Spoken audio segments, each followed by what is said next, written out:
A video last week started making the rounds on social media in the small Welsh town of Newbridge.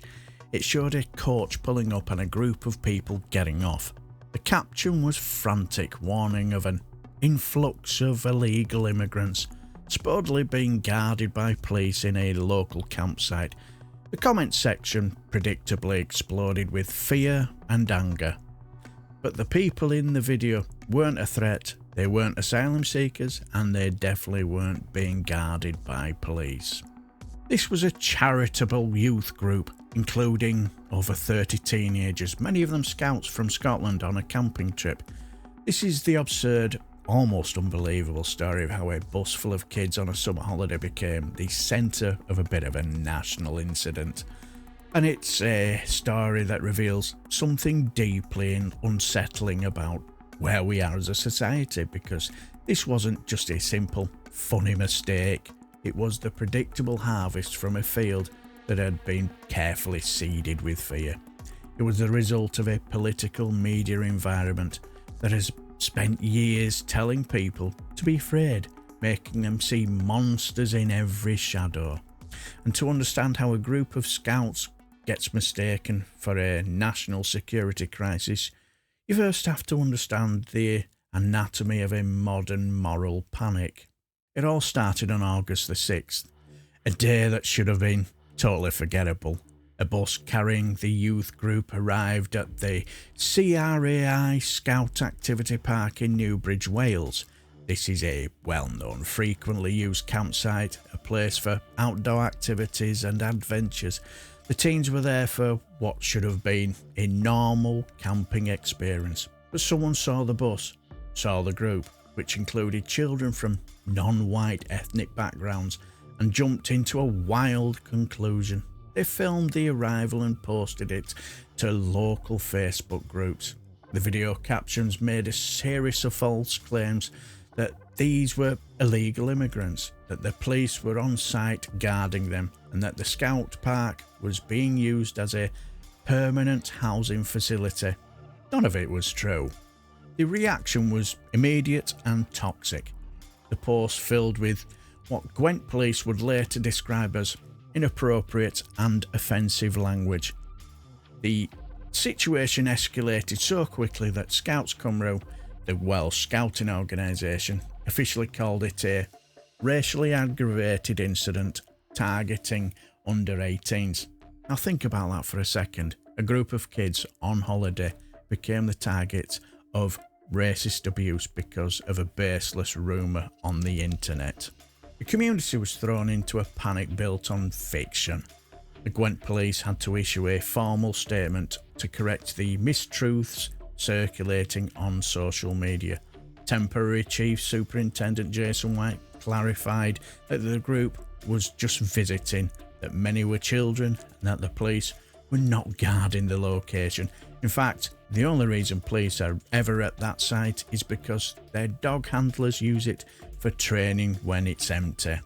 The video was eventually deleted, but the damage was done. The lie had sprinted around the town before the truth could even get its hiking boots on. Gwent police were forced to launch an investigation, not into an influx of migrants, but into the residents who had posted the hateful comments online. So the question is, why? How does something like this ever happen? It wasn't a simple case of mistaken identity. People didn't just see asylum seekers. In a way, they were conditioned to see them. This incident isn't an isolated, bizarre event. It's a symptom of a much larger disease in our public life, one that is deliberately and relentlessly injected by certain corners of our media and politics. To understand the panic in Newbridge, you have to zoom out and look at the national conversation. For years, a powerful and vocal section of the British media and political class has been building what sociologists call a moral panic.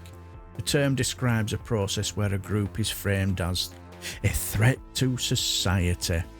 It's like a town convincing itself that a harmless scarecrow is a real monster and then rallying with torches and pitchforks to attack it. These targeted groups became folk devils, convenient scapegoats for all sorts of anxieties. In the UK, the folk devil of choice for much of the right-wing press and populist politicians is the immigrant, the refugee, the asylum seeker. And research from institutions like Cardiff University has shown that the British right-wing press is unique in Europe for its consistently aggressive anti-migrant campaigning. It relentlessly pushes angles that frame migrants as a threat. This isn't subtle, it's a constant drumbeat of fear that works like a faulty car alarm that's always going off. Eventually, you start to believe there's always a real danger. Few beat the drum louder than figures like Nigel Farage. Farage has built his political career on anti-immigration rhetoric, consistently using dehumanising language to promote a narrative of unprecedented numbers. He talks of deporting immigrants and leaving the European Convention on Human Rights to do it. This kind of rhetoric is designed to do one thing: create fear. And it works. This consistent stream of alarmist headlines creates fertile ground for paranoia. It's like being given a map where the only things marked are dangers and pitfalls. After a while, you'd be forgiven for thinking the entire landscape is hostile. This is the architecture of fear. It's a blueprint that maps out who's to blame, using language that bypasses reason and targets raw emotion. So when a resident in Newbridge saw a bus of people, including some with non-white faces and unfamiliar accents, they didn't just see a youth group, they saw the embodiment of years of headlines. The language used in these Facebook posts, illegal immigrants, didn't come from nowhere. It was copied and pasted directly from the national political debate. The Newbridge incident is the logical conclusion of a media ecosystem that tells people day after day that they are under siege. When you train a dog to bark at every stranger, you can't be surprised when it barks at the postman, can you? And when you train a population to see an invasion in every boat, you can't be surprised when you see it in every bus full of kids. The immediate fallout in Newbridge was a mixture of embarrassment and investigation. Once the truth was out, many locals expressed their shame. One commenter responded to the statement from Scouts Cymru, took aim at the village idiots. Another pointedly asked where the hundreds of angry commenters had gone, guessing they were too ashamed to show themselves up now. And local councillor Adrian Hussey said it plainly: "We don't need this type of hatred in our society. All they want is to divide people and spread hate." But shame doesn't undo the harm. The most disturbing consequences here is that a group of children on a trip that was supposed to be fun was subjected to racially charged hatred. The incident perfectly illustrates how abstract political rhetoric has real-world consequences. It's like a factory upstream dumping toxic waste into a river. The politicians and media outlets are at the source, but the people in towns like Newbridge are living downstream. They're the ones who end up drinking the poisoned water. The folk devil they create ain't just concepts, they are real people who get hurt. And in this case, they were children. This story's absurdity shows the devastating power of misinformation. But more importantly, it shows how that misinformation is fueled and weaponized. The panic in Newbury wasn't a grassroots phenomenon. It was the downstream effect of that relentless top-down campaign of fear-mongering. It proves that if you saturate the air with enough toxicity, you can make people see monsters everywhere, even in a scout campsite. The real reason here isn't about the foolishness of a few people on Facebook. It's about the profound responsibility of those who shape our public discourse.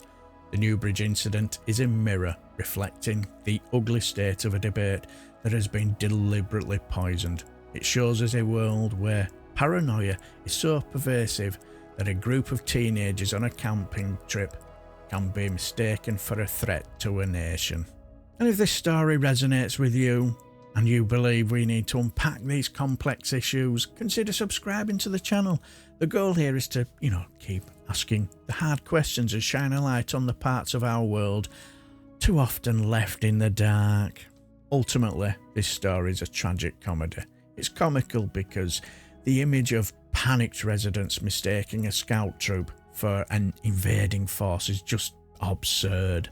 But it's tragic because it reveals how easily fear can be manipulated and how quickly it can curdle into hate. The people of Newbridge weren't born with this fear. They were taught it. They learnt it from headlines and political speeches as if it were a lesson in a classroom. This wasn't just a mistake, it was a symptom. And until we confront the source of this manufactured panic, the media outlets that sell fear for clicks and the politicians who wield it for power, we are destined to see more Newbridges, aren't we? We're destined to live in a world where we are encouraged to fear the wrong things, see threats in our fellow citizens, and to mistake the sound of children on a camping trip as asylum seekers.